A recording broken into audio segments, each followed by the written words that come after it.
what the comments of President Xi, which seemed a little bit bellicose. It almost seemed like he was tweaking the president about Taiwan. That's what the Taiwan Relations Act and third communique says, is that the U.S. does not support independence. We want the people of Taiwan and the people of China to. 大家好，我是小满。前几天特朗普访华似乎拿到了满意的结果，让他在多个场合公开表态，台独是错误的。而今天的受访者是美国驻华大使大卫珀杜，他在节目中详细披露了中美高层最新会晤的诸多内部细节。在这段对话中，珀杜不仅高调宣扬了波音客机和庞大农产品订单等经贸领域的战果，更在极为敏感的台湾问题上罕见地给出直接表态，明确宣称美国不支持台湾独立。长久以来的战略模糊到底是被谁撕开了遮羞布？小满思以为，除了特朗普访华，更多是伊朗战争中的失利，看清了美国的实力，根本不足以为台独撑腰。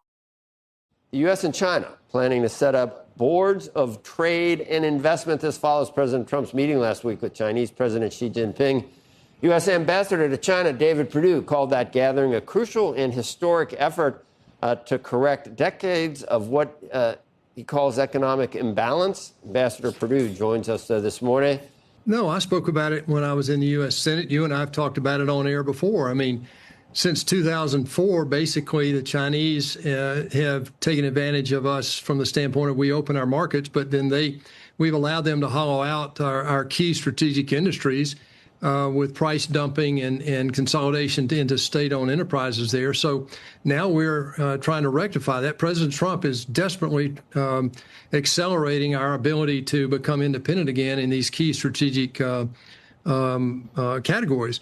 But in that regard, I think this was a hugely successful trip. I think President Trump stood up for American workers and farmers and ranchers, businesses, and he's really been over here selling and trying to get a level playing field. You know, the media is going to media, and no matter what, it's going to be looked at probably in a half-empty way. But it's hard to point to, other than, I guess, the Boeing deal, I guess some engines and jet engines, things like that haven't been announced officially yet. We don't know what the concrete results are of the meeting from last week. What do you see? Let me give you a few tactical things. I mean, these are the close-end things. Obviously, there's a great Boeing deal, 200 planes and about 400 to 450 GE engines will also be included in that. Then we opened up beef. I mean, President Trump has been fighting for a year to open beef up, and they agreed in this meeting to recertify 400 facilities in the U.S., U.S. beef facilities. They're going to open up poultry again. That's been we've had a moratorium on that for a long time. Then there are other ag purchases, $17 billion of additional. This is in addition to the 25 million metric tons per year of beans, soybeans.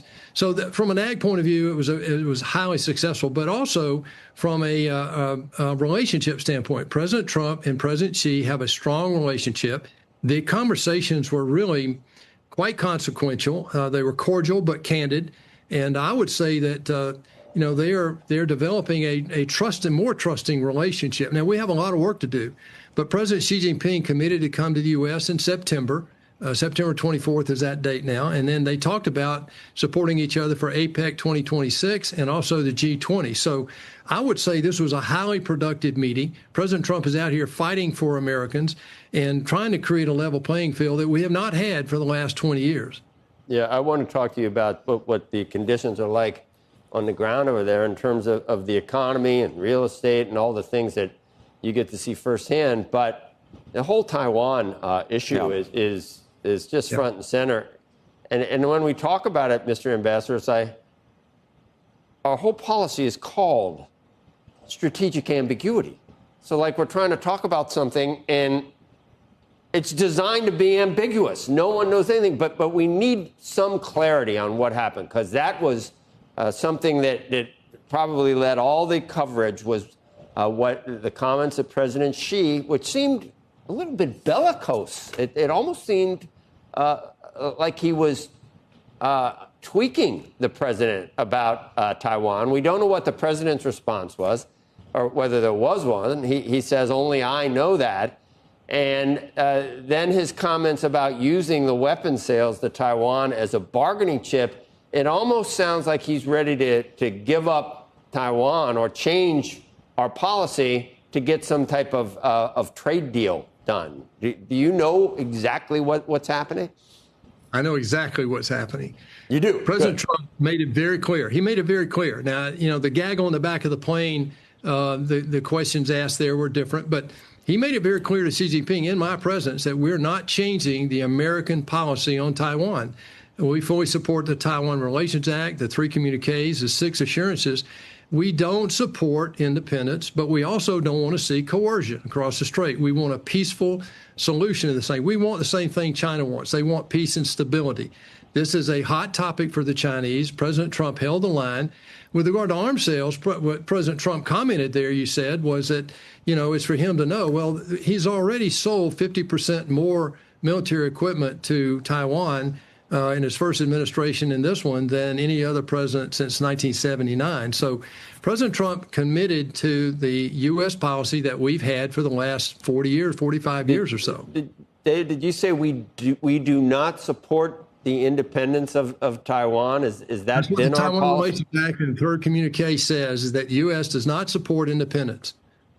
So that's already been the strategic ambiguity. We don't support independence, but we don't want China to militarily or through coercion to change that independence. See why it's so ambiguous?